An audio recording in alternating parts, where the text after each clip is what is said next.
नमोस्तु महश्री, नमोस्तु महश्री, नमोस्तु महश्री।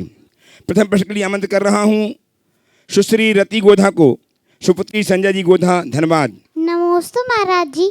महाराज जी, मेरा प्रश्न ये है कि हम लोग हमेशा पर्यावरण में कचरा फेंकते हैं, उससे गंदा करते हैं, फिर हम लोगों को नुकसान होता है। तो महाराज जी, हम ऐसा क्या करें जिससे हम कभी भी ये गंदगी ना करें और अपने देश की सेवा करें? बहुत अच्छी भावना व्यक्त की है। खड़े रहो। पर्यावरण के प्रति सभी को जागरूक रहना चाहिए। हमारे द्वारा फैलाई गई गंदगी हमारे लिए ही नुकसान करने वाली है। इस छोटी सी बच्ची ने जो सवाल किया है, इससे बड़ों को बहुत अच्छा संदेश प्राप्त हो सकता है। लोग जागरूक रहें।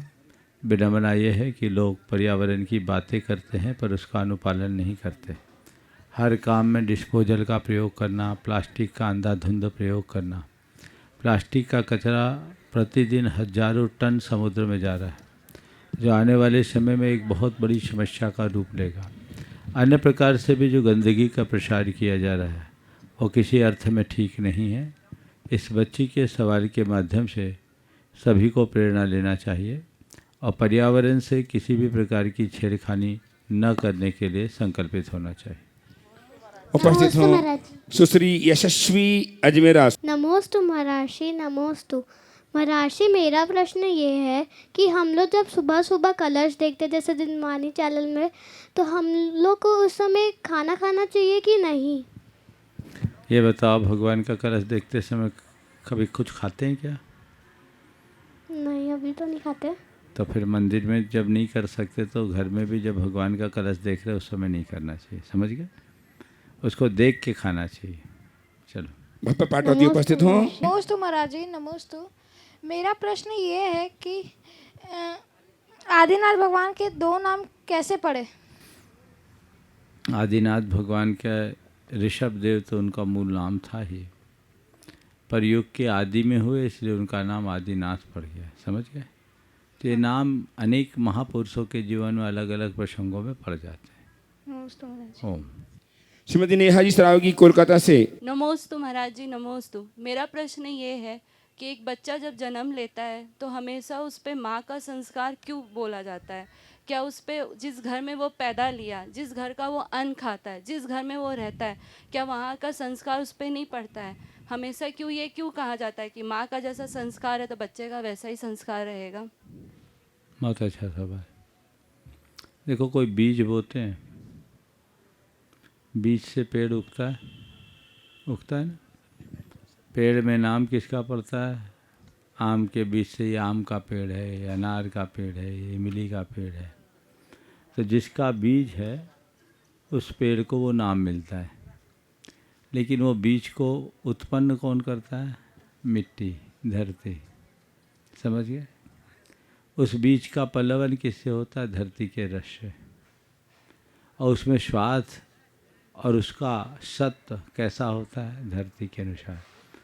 अलग अलग मिट्टी में एक ही गेहूँ को वो अलग अलग मिट्टी में बोए गए गेहूँ का स्वाद अलग अलग होता है। तो ये किसका प्रभाव है? मिट्टी का। बस पिता बीज है, माँ मिट्टी।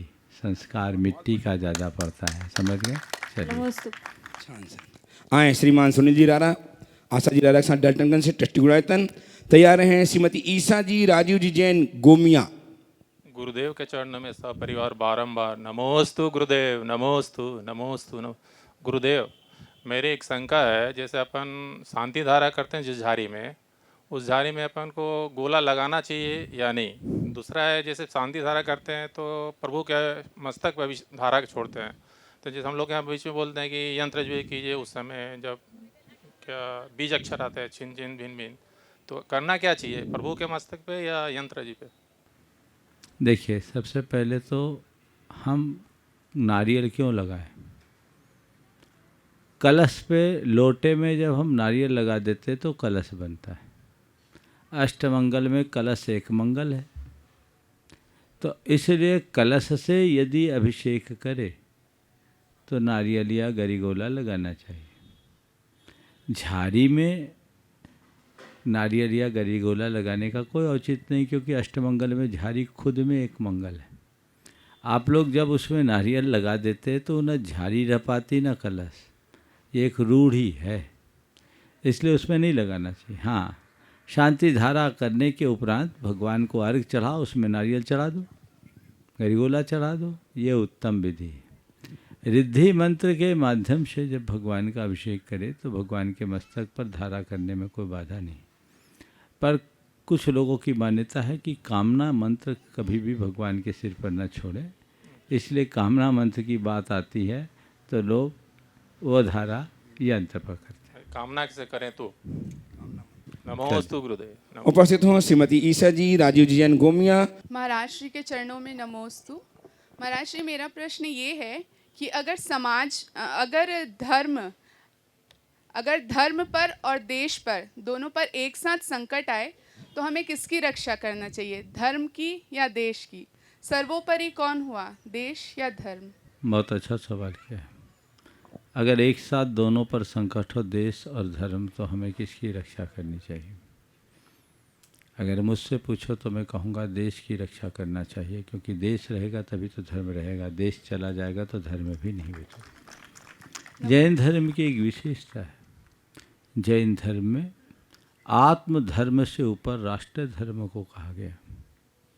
और इतिहास के दो उदाहरण इस संदर्भ में मैं आप सबको देना चाहूँगा, एक पौराणिक और दूसरा ऐतिहासिक उदाहरण, कि हमारे जैन मुनियों ने और जैन गृहस्थों ने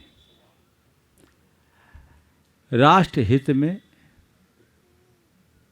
स्वयं के हितों को या स्वयं के धर्मों को भी कैसे गौण किया। सबसे पहला उदाहरण मैं देता हूँ विष्णु कुमार मुनिराज का, जो पौराणिक उदाहरण है। बलि राजा का आतंक बढ़ा, उसने मुनियों पर भी उपसर्ग उपद्रव करना शुरू कर दिया।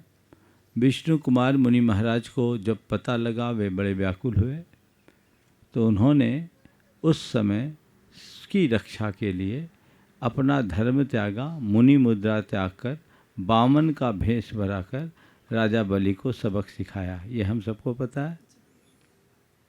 और दूसरा उदाहरण जो बहुत महत्वपूर्ण उदाहरण है, एक जैन जगत में कालिका आचार्य नाम के एक बड़े आचार्य हुए। उस समय उज्जैनी का एक शासक था गर्दभिल्ल, वो बड़ा दुराचारी था। गर्दभिल्ल नाम के उस राजा ने एक आरिका साध्वी को अपनी रानी बना लिया, और वो रानी, जिसे रानी बनाया, वो गर्दभिल्ल कालिकाचार्य, जो कभी किसी राजा के मंत्री हुआ करते थे, उनकी बहन भी होती थी। उन महाराज को ऐसा लगा कि इस तरह अगर आतंक चलता रहा और सब मूक दर्शक बने रहे तो पूरे देश में अराजकता फैल जाएगी। मैं साधु हो गया हूँ, मेरा व्यक्तिगत मुझ पर को उपसर्ग करे तो मैं उसे सब सह सकता हूँ, लेकिन यहाँ मेरे द्वारा चुप रहना बहुत बड़े अनर्थ का कारण बन सकता है। इस भाव से प्रेरित होकर उन्होंने अपनी मुनि मुद्रा को त्यागा और एक दूसरे राजा के यहाँ जाकर उसके मंत्री बने, सैन्य बल को संगठित किया, गर्दभिल्ल पर सशस्त्र आक्रमण किया, उसे बंदी बनाया, अपनी बहन को छुड़ाया। ये है राष्ट्र धर्म के लिए आत्मधर्म का उत्सर्ग। ऐसे अनेक प्रसंग इतिहास में घटे हैं, तो हमें ये चीज़ समझना चाहिए और सभी धर्मियों को देखना चाहिए कि राष्ट्र का हित हमारा बड़ा धर्म है। हम राष्ट्र धर्म को प्रमुखता दें, आत्मधर्म का पालन करें। उपस्थित हों श्री सुश्री सौम्या जी सेठी। सौम्या जी उपस्थित हों। मुनि श्री के चरणों में नमोस्तु नमोस्तु नमोस्तु। महाराज श्री, मेरी शंका ये है कि हम किसी भी व्यक्ति की अगर उसमें 10 अच्छाइयाँ हैं और एक बुराई है, तो हम उस बुराई को याद रखते हैं और उसकी 10 अच्छाइयों को भूल जाते हैं। चाहे वो 10 अच्छे कार्य करता है और एक गलती कर देता है, तो हम उस गलती को याद रखते हैं, बुराई को, उसकी अच्छाई को नहीं। ऐसा क्यों महाराज श्री? मतलब 10 अच्छाई में एक बुराई भारी पड़ जाती है। ये जगत का स्वभाव है। हमें चांद की सुंदरता बाद में दिखती, धब्बा पहले। बुराइयां जल्दी नज़र में आती और हमारे आँखों में खटकती। आज लोक में दोष देखने वाले लोग ज़्यादा हैं, गुण ग्रहण करने वाले कम। इसलिए हमें चाहिए कि हर पल सावधान रहे। हमारी एक छोटी सी कमी हमारे लिए बहुत बड़ी समस्या पैदा कर सकती। हमारे गुरुदेव का एक बहुत सुंदर हाइकू है। तेरी दो आँखें, तेरी दो आँखें, तेरी और हजार, सतर्क हो जा। समझ गए? तो तुम्हारी तो केवल 2 आँखें हैं, तुम्हारी तरफ हजारों हैं। सतर्क हो जाओ, सावधान हो जाओ, कदम कदम पर संभल कर चलो। आइए श्रीमान पीयूष जी, तालियां अभिनंदन करें, तालियां बजा के इनका। निरंतर जयपुर से आकर गुरुदेव चरणों की सेवा में रत हैं और अपने जीवन को धन्य कर रहे हैं। पीयूष जी जयपुर तैयार हैं। श्री भगवान हरीश जी जैन कागजी, दिल्ली ट्रस्टी गुणायतन। मेरे और मेरे परिवार की तरफ से 3 बार नमोस्तु नमोस्तु नमोस्तु। गुरुदेव, हम गुस्सा और क्रोध को बारिश के पानी की तरह हैं, उसको हम किस तरीके से कर सकते हैं कि बारिश के पानी की तरह बरसे और जल्दी शांत हो जाए? गुस्से को पानी की तरह कैसे बनाएं? बारिश के पानी की तरह कि बरसे और शांत हो जाए। गुस्से को पानी की तरह कैसे बनाएं? बारिश के पानी की तरह कि बरसे और शांत हो जाए। देखो, बारिश का पानी बरसता है तो कल्याण के लिए होता है, पर क्रोध बरसता है तो कभी कल्याणकारी नहीं होता। इसलिए गुस्से को तुम बारिश के पानी की तरह भी मत बनाओ, क्योंकि पानी गिरता है तो धरती पर अंकुर होता है, क्रोध बरसेगा वो तो मिट ही जाएगा। समझ गए? वो तो तेजाब की भांति है। तो गुस्सा बरसे ही नहीं, गुस्से से अपने आप को मुक्त करो, अपने आप को मुक्त करो। और हाँ, अगर कहो तो मैं ये कह सकता हूँ, अपने अंदर के गुस्से को इस तरह सुखा डालो कि कालांतर में वह तुम्हारे अंदर से क्षमा की वर्षा के रूप में बरसे और जीवन आगे बढ़ सके। नमस्ते महर्षि, नमस्ते। आइए श्रीमान हरीश जी कागजी, दिल्ली ट्रस्टी गुणायतन, लगातार गुरुदेव चरणों में शरण रह करके सेवा करते हुए जीवन को धन्य कर रहे हैं। तालियां बजाकर अभिनंदन कीजिए इनका। और तैयार हैं श्रीमान गौरव जी, श्रीमती पल्लवी जी अजमेरा, पुत्र बीरेश के साथ रामगढ़ से। मेरे गुरुवर आराध्य देव गुरुवर के चरणों में मेरा और मेरे परिवार की तरफ से 3 बार नमोस्तु नमोस्तु नमोस्तु। गुरुवर, स्वार्थ के साथ जो संबंध बनते हैं उनका स्वाद क्या हमेशा मीठा रह सकता है? मार्गदर्शन करेंगे। स्वार्थ के साथ बनाए गए संबंधों का स्वाद जी क्या हमेशा मीठा रहता है?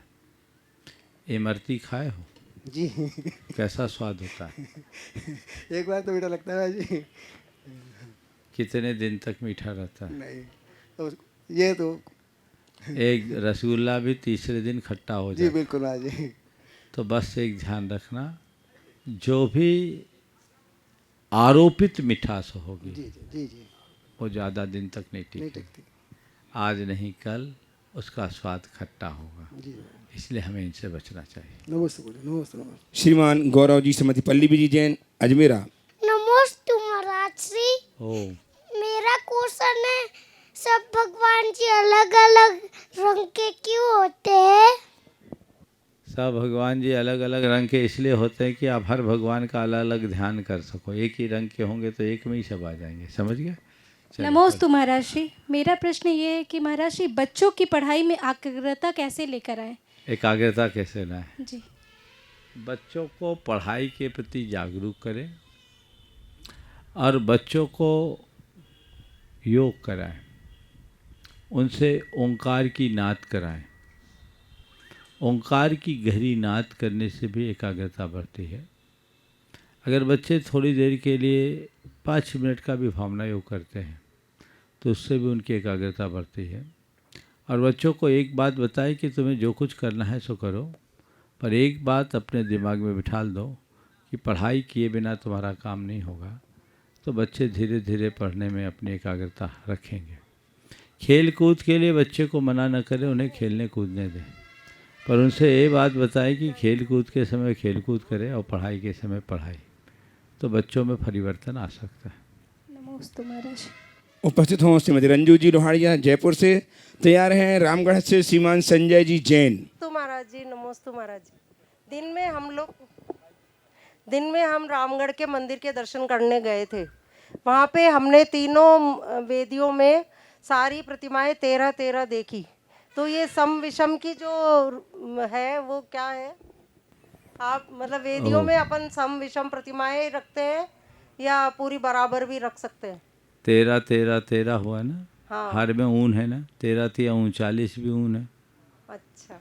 ऊन क्यों रखते हैं, विषम संख्या क्यों रखते हैं? इसलिए कि हमें हमेशा लगे रहे कि काम अभी ऊन है, आगे हमें पूर्ण करना है, इसीलिए ऊन वंदना भी करते हैं, पूर्ण नहीं। धर्म कार्य को ऊन करने के पीछे मुझे यही प्रयोजन परिलक्षित होता है। हम नित्य नियम जो पूजा करते हैं उसमें भी हम सम विषम कर सकते हैं? विषम इसलिए करते हैं कि कम दिखे, कि आगे आके पूरा करना बताए ना। सभी धार्मिक कार्य को ऊन करो, कर सकते हैं। आइए श्रीमान संजय जी रामगढ़ से कर्मठकार करता। आज इनकी शादी की वर्षगांठ में गुरुदेव चरणों की वंदनार्थ यहाँ उपस्थित हुए हैं। हम इनकी शुभकामना देते हुए इनके अच्छे प्रश्न की अपेक्षा करते हैं। जोड़ी कहाँ है? हाँ जोड़ी, हाँ। मुनिवर के चरणों में मेरा, मेरे परिवार का, समस्त दिगंबर जैन समाज रामगढ़ का नमोस्तु नमोस्तु नमोस्तु।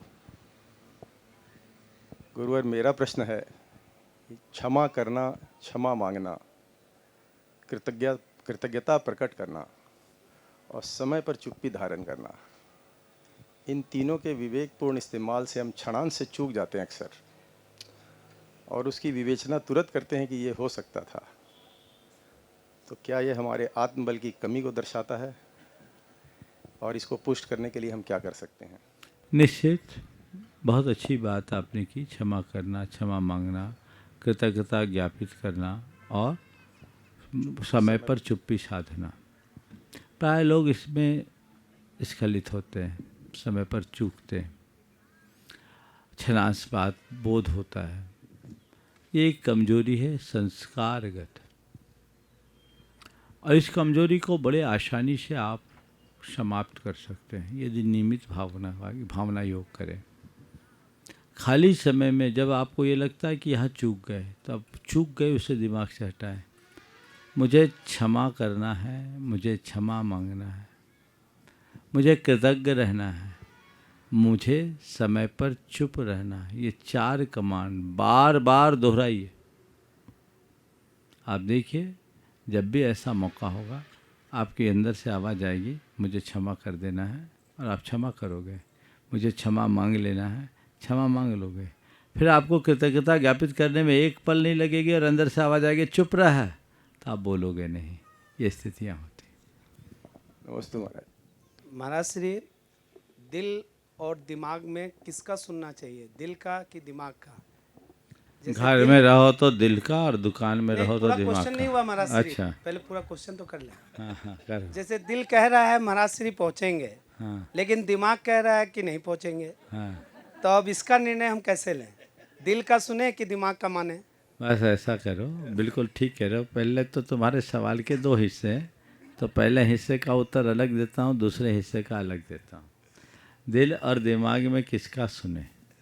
तो अगर हम दिल और दिमाग की बात करें, तो जहाँ हमारे भावनात्मक संबंध की बात हो वहाँ दिल की आवाज़ सुने, और जहाँ अन्य संबंधों की बात हो वहाँ दिमाग से काम ले।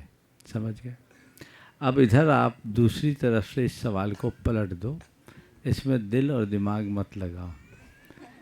समझ गए? इसमें दिल और दिमाग मत लगाओ, इसमें आप भावना और भक्ति को देखो, और आप कहो कि हमारी भावना कहती है कि महाराज को पहुंचना चाहिए, पर भक्ति कहती है कि महाराज को परेशान नहीं करना चाहिए। ये रास्ता निकाल लोगे तो चीज़ें अपने आप ठीक हो जाएगी। समझ गए? पूछो। ठीक है, हो गया। नमोस्तु महाराज श्री। ये मैंने देखा है कि हमारे 24 तीर्थंकर होते हैं, पर कई लोग जैसे आदिनाथ को मानते हैं, चंद्र प्रभु को मानते हैं, उनकी रुचि उनमें ज़्यादा होती है। ऐसा अंतर क्यों? कम से कम 24 के ही भीतर है, बाहर तो नहीं है। जिसका जिससे लगाव हो उसकी दिक्कत, तुम 24 को तो जाने दो। एक मंदिर में 3 वेदी है ना, तो एक वेदी के प्रति विशेष लगाव होता है, ये स्वाभाविक है, होता है, इसमें कोई दोष नहीं। नमस्ते गुरुदेव, आपके चरणों में श्रीमान चिरंजी लाल जी, शकुंतला जी, मोहित जी, आयुष जी काला, ट्रस्टी गुणायतन, निवासी सीकर, प्रवासी मोरे, मणिपुर, बारंबार नमोस्तु करते हुए जानना चाहते हैं, आज बहुत दिन बाद ऑनलाइन आए हैं, बोलो। आशीर्वाद की अपेक्षा लेते हुए जानना चाहते हैं कि गुरुदेव कुछ रिश्ते हैं इसलिए चुप हैं, कुछ रिश्ते हैं इसलिए चुप हैं, कुछ चुप हैं इसलिए रिश्ते हैं। ये 2 लाइनें हैं, इनमें बड़ी गहराई भरी है। गुरुदेव, वह गहराई क्या है? कुछ रिश्ते हैं इसलिए चुप हैं, कुछ चुप हैं, कुछ चुप हैं इसलिए रिश्ते हैं। इन दोनों में गहराई, बेशक गहराई है। वो गहराई क्या है? मैं इसमें चुप रहना ही ज़्यादा अच्छा समझता हूँ। देखिए, ये मनुष्य के विवेक की बात है। अगर मनुष्य के हृदय में प्रेम और आत्मीयता होगी तो छोटी मोटी बातों को नज़रअंदाज करेगा, और उसमें कुछ बात होगी भी तो सह लेगा और चुप रहेगा। और आप जितना सहन करोगे उतना समर्थ रहोगे। हाँ, रिश्ते हैं इसलिए चुप हैं, ये बहुत अच्छा वाक्य है, पर चुप हैं इसलिए रिश्ते, ये बात ठीक नहीं। हमें इसे थोड़ा बदलना चाहिए। निश्चित यहाँ ऐसा लगता है कि अंतरंग में कोई कटता है। हमारे रिश्ते प्रेमपूर्ण होने चाहिए, हमारे संबंधों में माधुर्य होना चाहिए, जिससे हम अपने जीवन को प्रशस्त बना सके। गुरुदेव, साधना राजेश बड़जात्या रांची जब भी परसों गुणायतन से संबद्ध हुए, आपके चरणों में बारंबार नमस्कार करते जानना चाहते हैं कि हमारे जीवन में अच्छी बुरी कोई घटना घटती है तो हम कहते हैं कि यही हमारे भाग में लिखा था। तो महाराज श्री, हमारा भाग कौन लिखता है? हमारे जन्मानुसार के ग्रह नक्षत्र या कर्मानुसार पाप पुण्य? देखिए, ऐसा कोई लेखक नहीं है जो हमारा हिसाब किताब या लेखा जोखा करता हो। सच्चे अर्थों में देखा जाए तो मनुष्य खुद अपने भाग्य का निर्माता है, और हमारा लेखा जोखा कोई नहीं करता। हमारी अपनी प्रवृत्तियां ही हमारा सारा लेखा जोखा कर देती है। ये सारा सिस्टम ऑटोमेटिक है। उधर ही बिठा दो। ये सारा सिस्टम ऑटोमेटिक है। जैसे हम यहाँ बोल रहे हैं, सामने सब रिकॉर्ड हो रहा है, कैमरे लगे हैं, उसमें रिकॉर्ड हो रहा है और रिले भी हो रहा है। ऐसे ही हम जैसी प्रवृत्तियाँ करते हैं वैसे कर्म के संस्कार हमारी आत्मा से जुड़ जाते हैं। वो हमें दिखते नहीं हैं, लेकिन हम जैसी प्रवृत्तियाँ करते हैं वैसे संस्कार हमारी आत्मा में जुड़ते हैं, और वे संस्कार ही कालांतर में पककर हमारे जीवन में अच्छा बुरा परिणाम देते हैं। तो उससे हमारा अच्छा बुरा जीवन बनता है, वही हमारा भाग्य बनता है, वही हमारा प्रारब्ध कहलाता है। तो अपने जीवन को अच्छा बनाने के लिए हमें चाहिए कि हम अपनी प्रवृत्तियों के प्रति सजग और सावधान रहें। गुरुदेव, हिमानी जैन उत्तर प्रदेश आगरा से आपके चरणों में बारंबार नमस्कार करते जानना चाहती हैं कि गुरुवर, मेरा मन करता है कि मैं आजीवन ब्रह्मचर्य का नियम ले सकूं, लेकिन परिवार वाले बिल्कुल मना कर देते हैं और सब लोग शादी के लिए फोर्स करते हैं। कहते हैं नियम लेकर रोटी भी नसीब नहीं होगी, बुढ़ापा कैसे कटेगा, ना ही कभी गुरु के चरणों में आजीवन रहने देते हैं। ऐसे में गुरुवर, मैं क्या करूं, कैसे धर्म में आगे बढ़ूं? देखिए, माँ बाप का काम है रोकना, वो तो रोकेंगे। हर माँ बाप को अपने बच्चों के प्रति थोड़ी सी ममता भी रहती है और इस क्षेत्र में थोड़ा डर भी रहता है। तो माँ बाप अपना काम कर रहे हैं, आप अपनी दृढ़ता का परिचय दें, आप अंदर से मजबूत बनाएं। और आपके अंदर दृढ़ता होगी तो एक दिन आपके घर वाले खुद आपको गुरु चरणों में पहुंचा देंगे। आप अपने आप को मजबूत बनाइए, खुद के अंदर झांक कर देखिए कि मैं इस लायक हूँ कि नहीं। हमारे संग में ऐसे अनेक कारिकाएँ हैं जिनके घर वालों ने शुरुआत में बहुत प्रतिवाद किया और वो अंदर से इतने मजबूत रहीं कि घर वाले अंततः गुरु चरणों में उन्हें पहुँचाया और आज एक अच्छी आरिका के रूप में संघ में स्थापित है।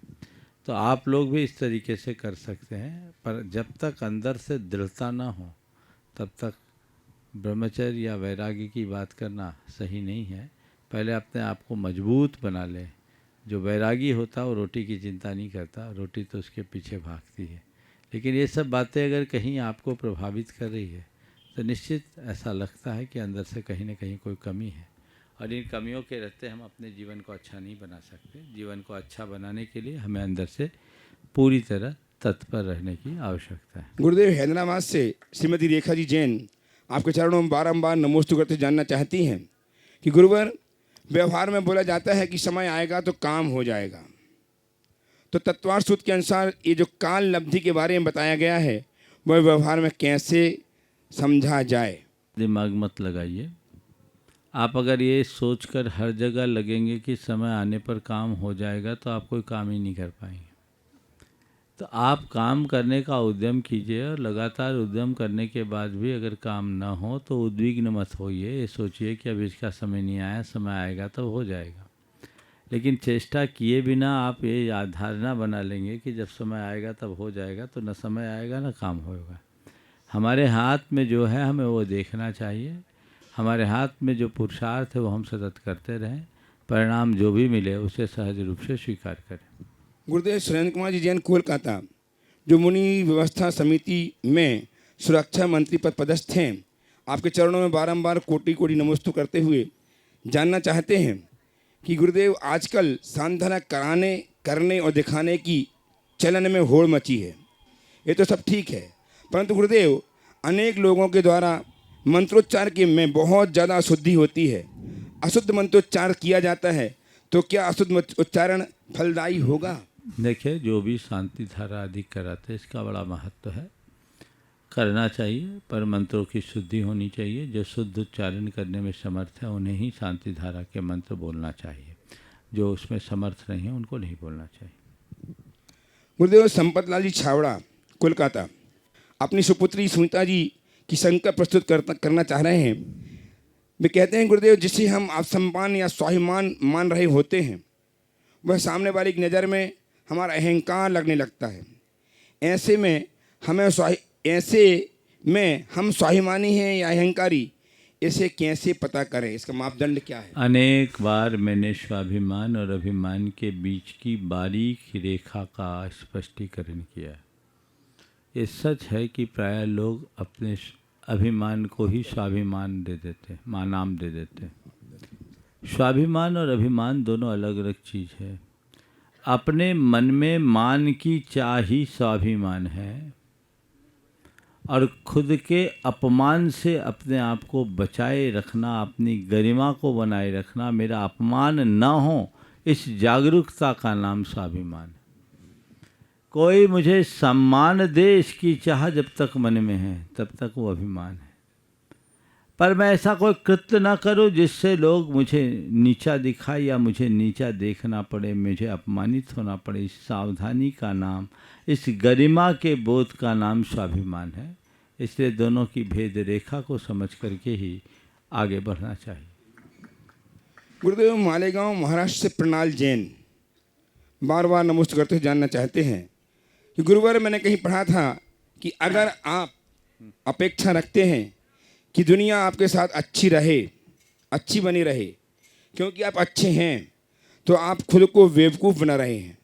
मतलब ये ऐसा है कि आप शेर से अपेक्षा रख रहे हैं कि शेर आपको ना खाए, क्योंकि आप शेर को नहीं खाते। क्या जैन धर्म के हिसाब से ये सोच मायने रखती है? शेर मुझे न खाए क्योंकि हम शेर को नहीं खाते, पर हमारा धर्म कहता है शेर मेरे पास नहीं आता तो मैं भी शेर के पास ना जाऊं। दोनों तरफ से ये बात रखो ना। शेर के पास चले जाओ और फिर कहो शेर मुझे न खाए। गए का है, गए जिस वजह से गए हो तब तो खाएगा, तब निपटो उससे। अपनी अपनी मर्यादा में जीने वाले व्यक्ति को किसी भी तरह की कोई परेशानी कभी नहीं होती, और उसी अनुरूप उसके जीवन का क्रम बनता है।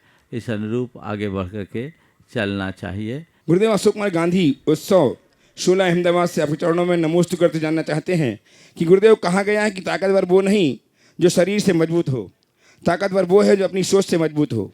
महाराज श्री, मेरी जिज्ञासा यह है कि हम अपनी सोच को मजबूत कैसे करें? देखो, शरीर की मजबूती रियाज से होती है और सोच में मजबूती अभ्यास से होती है। आपको अभ्यास करना है, और अभ्यास करना है तो उसके लिए आप अच्छा सोचिए, अच्छा पढ़िए, अच्छा सुनिए, अच्छी संगति में रहिए, भावना योग कीजिए। इससे आपके सोच में मजबूती आएगी और आप अपने जीवन के क्रम को अच्छा बना सकेंगे। आज सत्र को मैं आगे ना बढ़ा करके यहीं रोक रहा हूँ। प्रकार आज के सत्र को यहीं पर विराम। बोलिए परम पूज्य आचार्य गुरुवर श्री विद्यासागर जी महाराज।